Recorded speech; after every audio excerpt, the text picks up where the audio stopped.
Hello,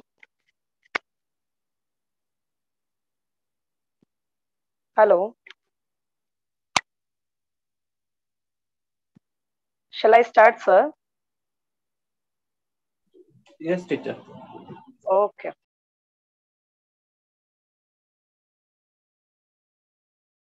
Good morning, all dear students. First of all, I hope so. You will be fit, fine, and healthy. Uh, Let us go ahead. We human beings, we are living thing, and we live in a society. So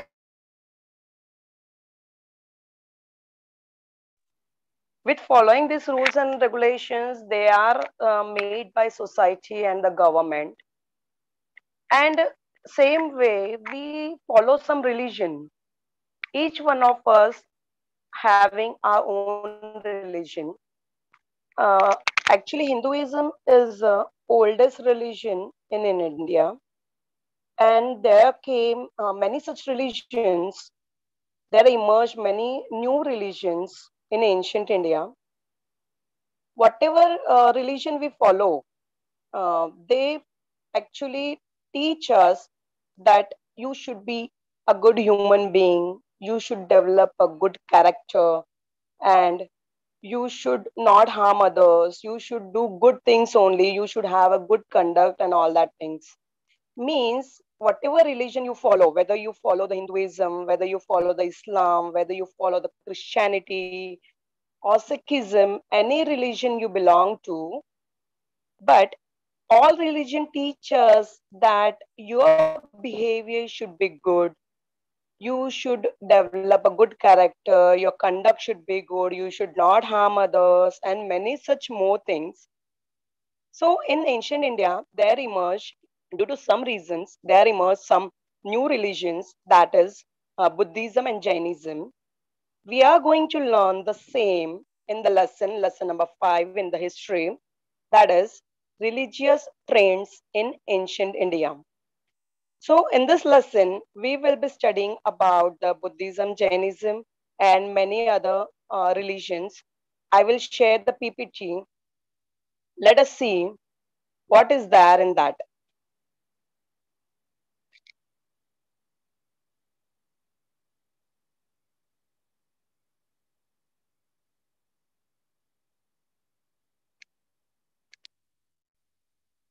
Hello, can you see my slides? Okay. In history, we are going to learn about the lesson number 5, that is religious trends in ancient India. Now only I told you about the religions that are now also, and what were the religions that time and how they emerged, how they came into existence, and who founded them. Let us go ahead.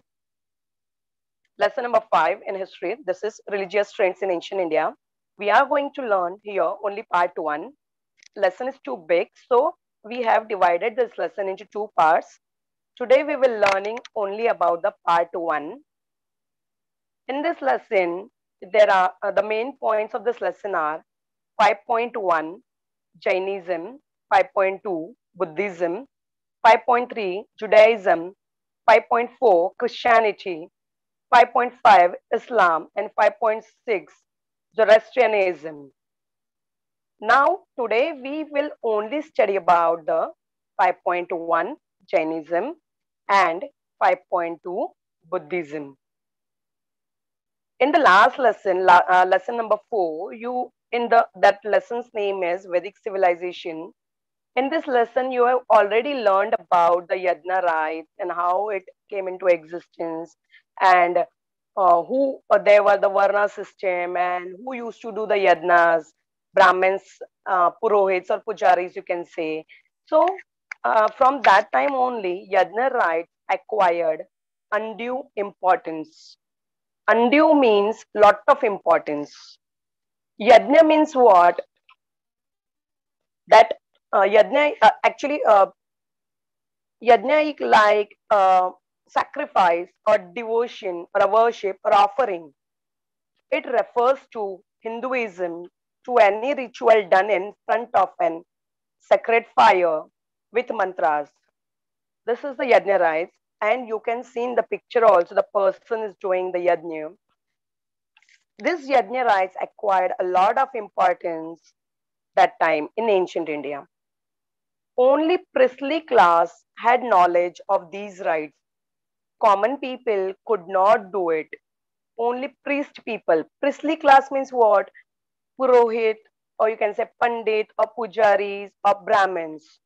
They used to do this yajna rites and they acquired a lot of importance. They were considered as intellectuals. So they even exploited the common people in the name of the religion. They even exploited them because they had the utmost position and high status in the society. So, towards the end of the Vedic period, social discrimination increased as a result of caste system. Social discrimination means what? It is inequality or unequal, means not treating equal on the basis of the caste, religion, language, money, or anything else. Discrimination means inequality or not treating equal.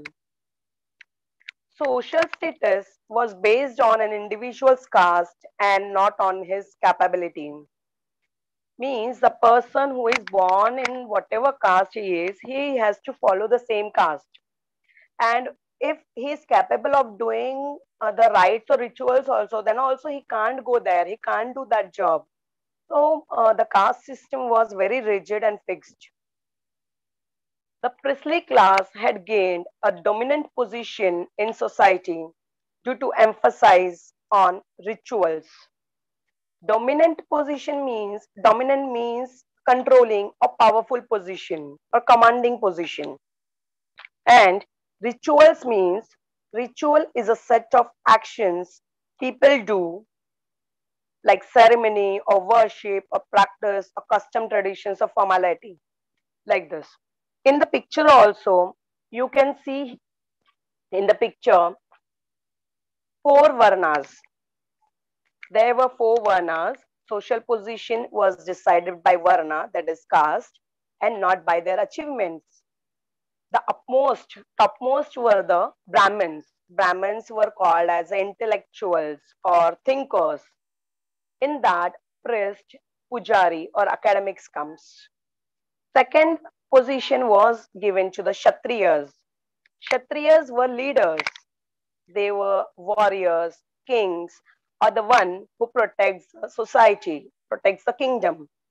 They come under the Kshatriyas. Then the next one was they were the Vaishyas. Vaishyas were merchants, landowners, businessmen, or profit-minded people like this, or traders, you can say. Last position, least importance, was given to the Shudra people. Shudra are the people who does not belong to the upper three groups. That they are servants, peasants, commoners, or laborers, or the farm workers, or the people who used to do the cleanliness work. Such people were considered, were used to come under the Shudras. From the Upanishad period, we see that the attempts were made to give a wider understanding of the society and equality between men and women. These attempts were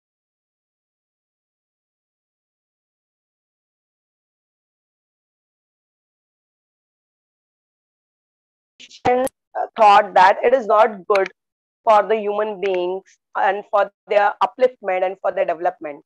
So many good thoughts came into existence. There came into existence many sects like Shaiva sect, Vaishnava sect.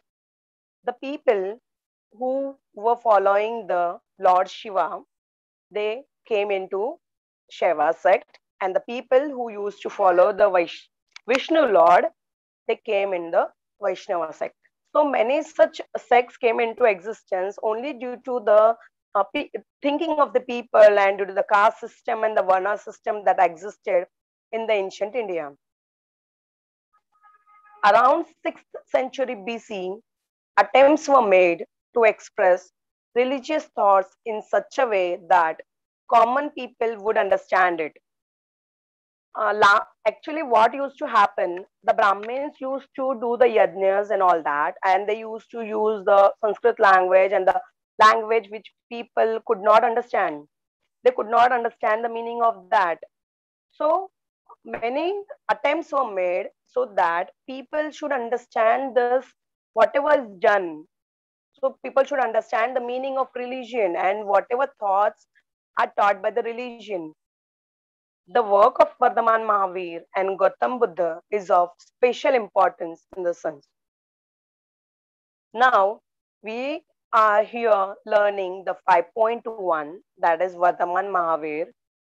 He was born in BC, that is before Christ, 599 to BC 527. He was born in 599 BC and he died in 527 BC. Vardhaman Mahavir actually founded the Jainism. He founded the religion Jainism. Jainism is one of the ancient religion in India, and the important principle of this Jainism is non-violence. Non-violence means not to hurt anyone, not to injure anyone, not to fight with anyone, or not to harm anyone in any way. Vardhaman Mahavir was the 24th Tirthankar. Tirthankar means what? The person who reveals religious knowledge, the person who teaches the religious knowledge, a person who tells you the whatever is given in the religion, that person is called as a Tirthankar. There are total 24 Tirthankars in Jainism, in Jain religion, and Vardhaman Mahavir is the 24th Tirthankar. Now only I told you that main principle of Jainism is non-violence. Non-violence means not to hurt anyone, not to harm any living thing, not to injure them. And let us see where the Vardhaman Mahavir was born.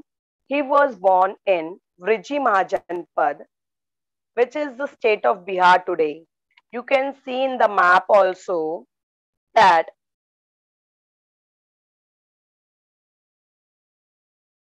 it is in the state of Bihar today, and the capital that time was Vaishali. He was born in Kundagram village. See here, you can see here also in Bihar, the capital was Vaishali, and in Vaishali, he was born in Kundagram village. Remember these notes, so it will be very helpful for question and answers. Now let us see something in short about the Vardhaman Mahavir.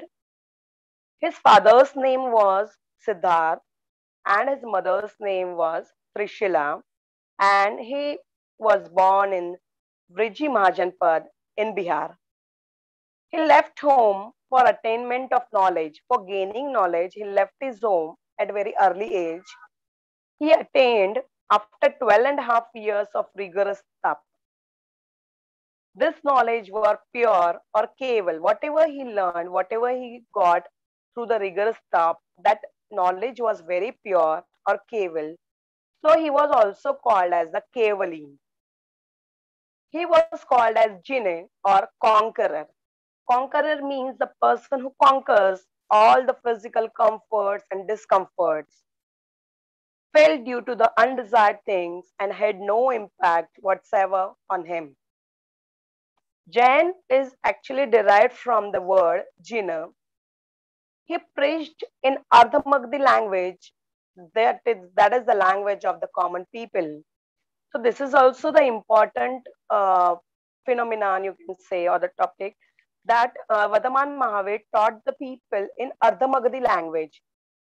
Ardhamagadi language was the language of the common people that time.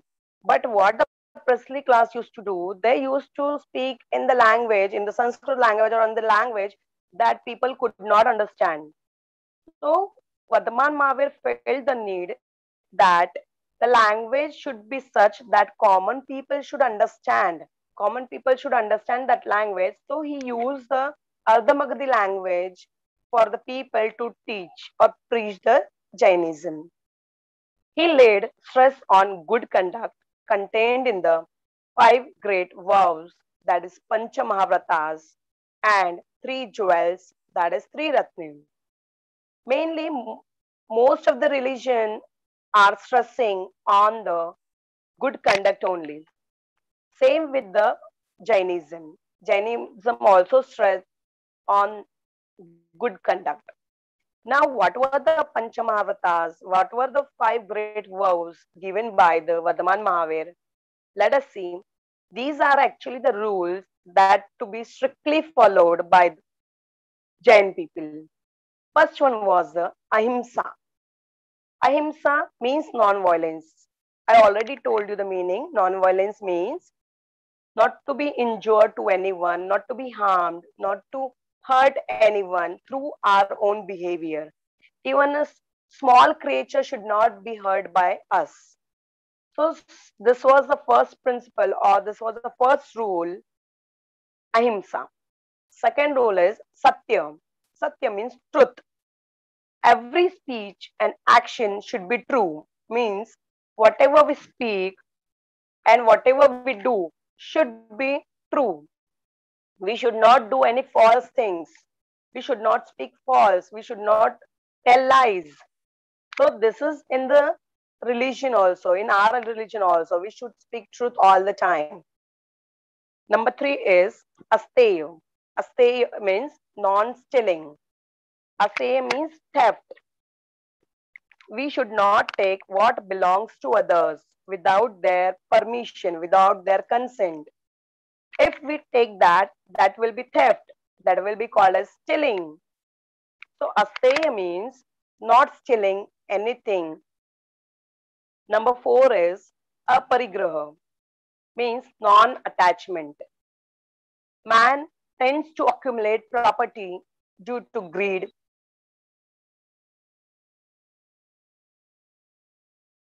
not hoarding or accumulating anything in this way.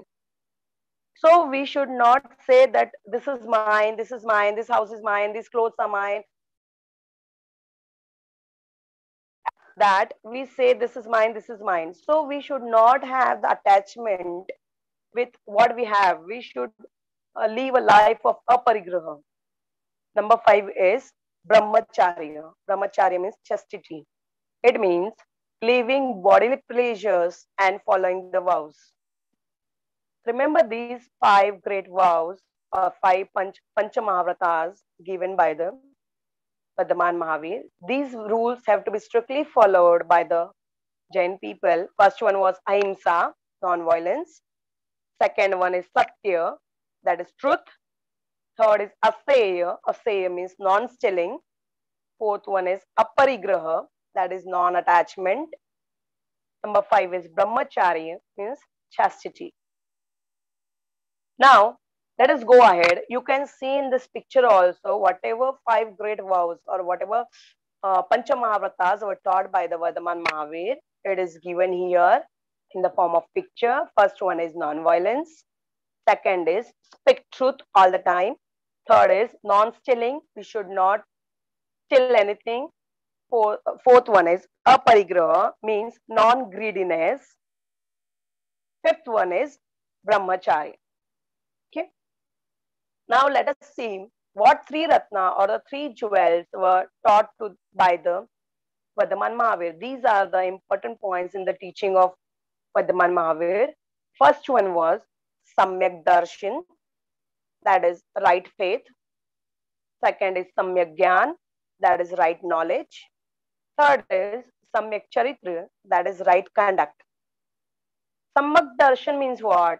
Means to understand the truth in the preaching of the Tirthankar and to have faith in it. Means whatever is taught by the Tirthankar or the person who is preaching, we should have the faith in them. We should follow them. We should believe them. So that was a Samyak Darshan. Second is Samyak Gyan, that is right knowledge. means studying the preaching and philosophy of the Tirthankar regularly and learning its deep meaning. Means whatever is taught by the Tirthankar or the people who is preaching us the religion, we should understand the philosophy that is given in the religion, and we should know the deep meaning of that, whatever is taught in our religion. So we should have the right knowledge about our religion. Third is Samyak Charitra. Samyak Charitra means right conduct. Right conduct means strictly following the five great vows. What were the five great vows? That were the non-violence, that is ahimsa, aparigraha, brahmacharya, and all that. So we should strictly follow that, and we should have the right conduct, right behavior, good behavior. So these were the three ratna, or the three jewels that are the teachings of Mahavira. That is Samyak Darshan. We should have a faith in our religion. Second is Samyak Gyan. We should have the right knowledge of our religion, whatever is taught in that. Number three was Samyak Charitra, means whatever we do, we should have a right conduct, right behavior, good behavior. So, till now, we have studied about the Vardhaman Mahavir's five great vows and the three jewels. Now, let us summarize whatever is taught by the Vardhaman Mahavir. Here you can say in the picture, there is a one creature. I will call it as a creature. It is a big elephant. You know that. If you don't know that it is elephant, if I show you this picture, there are some people who will take, who are having a different viewpoint about this creature. The first person is saying that it's a fan. He's touching the ear and saying it's a fan. Second is saying it's a spear. He's looking at the tooth of the elephant. It's a snake. Somebody is saying it's a snake. It is a tree. He's looking at the leg of the elephant and it is saying that it's a tree. And some person is looking and he's saying it is a rope. One person is saying it is a wall. Actually, what these people are doing, they are only looking at the part of that creature. They are not looking at the whole creature in all. So, from this picture, we come to know that whenever we should believe in whole, we should not believe in parts. Means we should not. What are the actually the teaching here is we should understand the whole religion, why it is given, what is the reason behind it, and what it is. So we should understand the whole thing. We should not believe in parts. In part, we may be misguided. So believe in yourself, believe on your eyes, and consider the whole thing, consider the whole creature, and then gain the knowledge or then conclude about the same thing. The teachings of Vardhaman Mahavir were love all living things. Love all living things means we should not harm or hurt them. We should love them. We should not ignore them. We should feed them. So we should love all the living things that is there on the earth. Then is have mercy and compassion. Compassion means what? Compassion is actually means feeling of love. We should help others. We should be compassionate. We should have a sympathetic attitude toward the living things. Live and let live means we should live and we should let others live properly. We should not hurt others. We should not harm others by our conduct. So this is a teaching of Vardhaman Mahavir, essence of Vardhaman Mahavir's teachings. This was all about the Jainism, and the Jainism, the Vardhaman Mahavir taught us, they preached the Jainism. Now let us go ahead and we will study about 5.2, that is Gautam Buddha. Gautam Buddha was born in before Christ 563 and he died in before Christ 483. Now let us learn something more about Gautam Buddha. Buddhism spread in India and many countries outside India. Gautam Buddha was the founder of Buddhism. So the question may come in an exam that who was the founder of Buddhism? So remember this, Gautam Buddha was the founder of Buddhism. Remember these things. Gautam Buddha was born at Lumbini in Nepal. Means Gautam Buddha is out of our India. He was born in Nepal at Lumbini place. And his father's name was Shuddhodhan and his mother's name was Maya Devi. He had attained knowledge of human life, so he came to be known as Buddha. He wanted to know why there is sorrow and suffering in human life. Gautam Buddha is actually specialized by the thing that whenever he was very small, he saw many things and he saw that there is a sadness or sorrow or sufferings in human life. Then why are we living such life? So on Vaishakha Purnima, he was sitting in deep meditation under people tree at Uruvela. Uruvela is the name of a place near the city of Gaya in Bihar.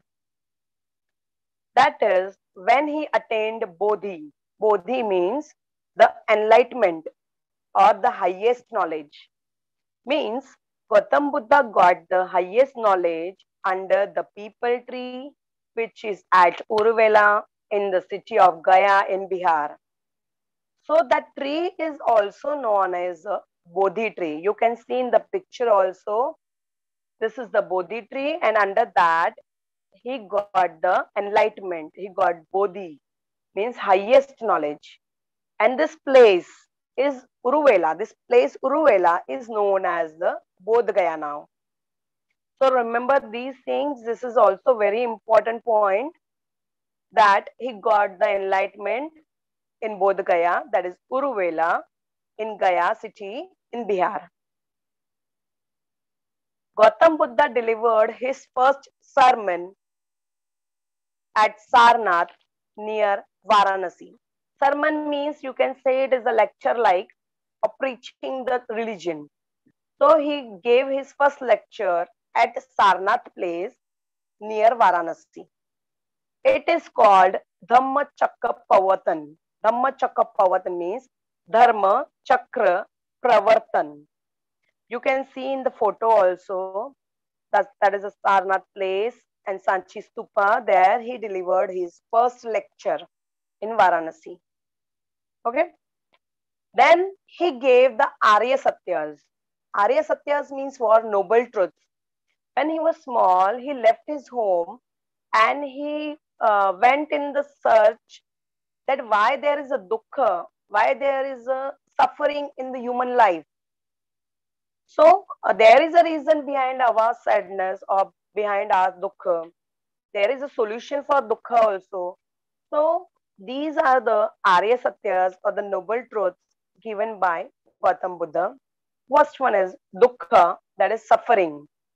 Means there is a suffering in human life. We all feel sometimes very sad, bad. We suffer something. We suffer some many problems in our life. So there is a dukkha in everyone's life. We also have the dukkha, that is suffering or sadness. But the dukkha has some reason. So what is the cause of that dukkha? We should try to find out that cause. Means there is a cause of our suffering. There is a cause of our dukkha. If I am feeling bad today, means there will be reason behind that. That somebody might have scolded me, or I may not be having a mood, but why my mood is off. So there is a dukkha, there is a suffering, and there is the reason behind my dukkha, or there is a reason behind my suffering. Dukkha nivaran. Dukkha nivaran means there is a possibility, there are the ways that we can end our suffering. Means we should do the dukkha nivaran. Nivaran means solution. There is a solution. We should think of that solution, how we can remove our dukkha or our suffering. Fourth one is pratipada. Pratipada means the way, the path. This way leads to the end of suffering. Means we should follow that path. This is the way of good conduct. And we should all the time do the good things, and then our dukkha will get over forever. So these were the Arya Satyas given by Gautam Buddha. That is, first one is dukkha. Second is there is a cause of dukkha. Third is dukkha nivaran. There is a solution. There is a way of dukkha. Fourth one is pratipad, means we should find out the solution. We should find out the way of our suffering. Means we should do the all the good things. We should have the good behavior. We should have the good conduct. And it is only known as the Ashtangik, that is eightfold path. So what is Ashtangik or eightfold path given by Gautam Buddha? Let us see. The Noble Eightfold Path means what 8 things we should have to remove our sufferings, to remove our dukkha in our life. So these are the 8 ways. Path means ways. First one is right view. Right view means we should know the truth. We should know the reality. What is the reason behind our dukkha? We should have a right attitude, right view about it. Second is right intention. Means free your mind of evil. Whatever bad things, whatever bad negative thinking you are having, we should remove that. We should think everything in the life very positively. That is right intention. We should do whatever we are doing, we should do that with right intention, with right positive mind, you can say. Third is right speech. Right speech means whatever we are speaking, we should not hurt others. Our speech should not hurt others or harm others, should not, means we should speak truth. We should speak in the right way. Fourth one is right action. Means whatever we are doing, that should be for the good of other people. That should be having a right conduct. That is right action. Right livelihood means we should respect our life and others' life also. Next is right effort. Means we should take, we should find the reason behind the dukkha, and we should take the proper efforts for resisting the evil or for defeating the sufferings in our life. So we should go in the right direction. We should work in the right direction. Then is the right concentration. Right concentration means we should practice the meditations or yogas. We should concentrate on our problems. Then we will definitely find the solution for that. Next is right mindfulness. Right mindfulness means we should control our thoughts. We should think everything, whatever is in the world, we should have a positive attitude towards anything. If any person is hurting you or harming you, you should think of them in a positive way only. That there may be some reason behind that. That is why he may be speaking like this. So these were the right eightfold path given by the Gautam Buddha. Now we'll see the Panchashila, that are the 5 rules that Gautam Buddha asked the people to follow. These are the same Panchashila, that is, Pancha means 5. I observe refraining from killing any living things. Means we should not kill anyone. We should not kill any living thing. I observe refraining from taking what does the owner not give. Means we should not steal. We should not take anything without the consent of that person. I observe refraining from committing sexual misconduct. We should not hurt others. I observe refraining from telling lies. Means whatever we speak, we should speak truth all the time. I observe refraining from taking any intoxicant or drug, like tobacco or cigarette or anything else it can be. So these are the Panchashila, 5 rules that Gautam Buddha gave us and that are to be strictly followed. Now you can see here the picture of Bodha Sangha. Sangha means actually the team. Team of the people. Here are the bhikkhus. This is the team of people who are preaching the Bodha Dharma, Bodha religion. See here, he created a Sangha of bhikkhus to preach his religion. They traveled in foot like the Buddha to preach the Dhamma to the people. You can see in the photo also, in the picture also, that these people are called as the bhikkhus, and these people preach the Buddha religion. The followers who gave up their domestic life and entered the Sangha were called bhikkhus. Bhikkhus were the people who left their life, left their domestic life, and they entered this team for preaching the religion. They were all called as the bhikkhus. And the women bhikkhus were called as the bhikkhunis. People of all varnas and castes could embrace Buddhism. So here comes the equality. Means whatever varna you belong to, whatever caste you belong to, you can embrace Buddhism. You can follow Buddhism.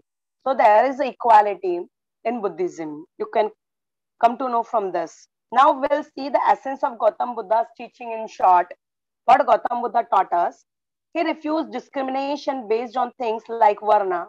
No one is greater or smaller by birth. Greatness depends on one's behavior or conduct. Means there should be equality. People should not be judged on the basis of their caste or varna. He preached that like man, women too had the right to their own upliftment.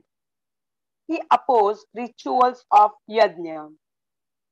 His teachings of wisdom, moral virtue, and other values are aimed at the welfare of man. Compassion for all living things was an extraordinary feature of his personality. So this was in short about the Gautam Buddha. Today we learned about uh, Vardhaman Mahavirji and the Gautam Buddha ji. Now let us check our knowledge. Please unmute your mics, everyone. All the students unmute your mics. Let us check what we have studied today. Unmute your mics. First question is, which principle is very important in Jainism? Unmute your mics fast. Hello children. Unmute your mic. First question is, which principle is very important in Jainism? Hello.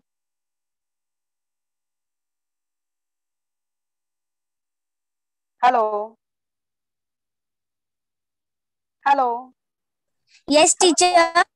Okay. I thought, okay, question number one. Which principle is very important in Jainism? What was that principle? Non-violence. Very good. Non-violence. Non-violence means what? Non-violence means what? Who will tell? Non-violence.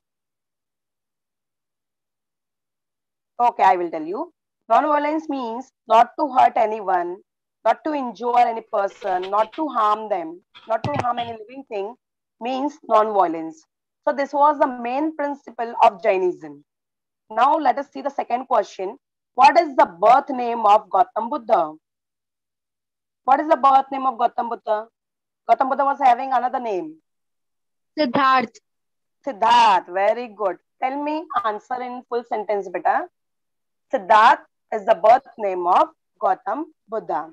Okay? The birth name of Gautam Buddha was Siddharth. Very good. Excellent. Now let us see the third question. Where was the Vardhaman Mahavir born? What was the birthplace of Vardhaman Mahavir? Come on. Where he was born? Come on, students. Where was the Vardhaman Mahavir born? Unmute your mic. Yes, teacher. Kundagram, capital Vaishali in Bihar. Yes, he was born in Kundagram village, Vaishali capital, and it is in Bihar today. Okay, good. Question number 4. Who gave the concept of Arya Satya or noble truths? Who told us about the Arya Satya or noble truths? Now only I taught you about this. Gautam Buddha. Yes, yes, very good. Gautam Buddha gave the concept of Arya Satya or noble truths. Question number 5. Which language was used by Vardhaman Mahavir for teaching people? Which language did he use? Sanskrit. Ardha Magdi language. He used Sanskrit. What he used actually? Somebody gave me answer, correct answer. Which language did he use? Ardha Magdi language. Yes, he used the Ardha Magdi language, and Ardha Magdi language was the language of common people. So he used the language of common people, that is Ardha Magdi language, for teaching people. So, what is your today's homework? You will collect the more information about the life of Vardhaman Mahavir and Gautam Buddha. There are lots of things that you should know about the Vardhaman Mahavir and Gautam Buddha. So you will collect that information, you will watch the video on YouTube, and you will search on Google about their life history, and you will note down the important points that are there in the life of Vardhaman Mahavir and Gautam Buddha. So all the students,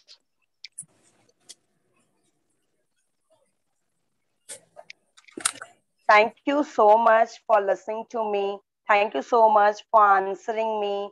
Hope so you have understood clearly about the Vardhaman Mahavir and Gautam Buddha. See you soon again in the next lecture, and then we will be completing the remaining part of this lesson. Thank you all of you. Once again, take care. Goodbye.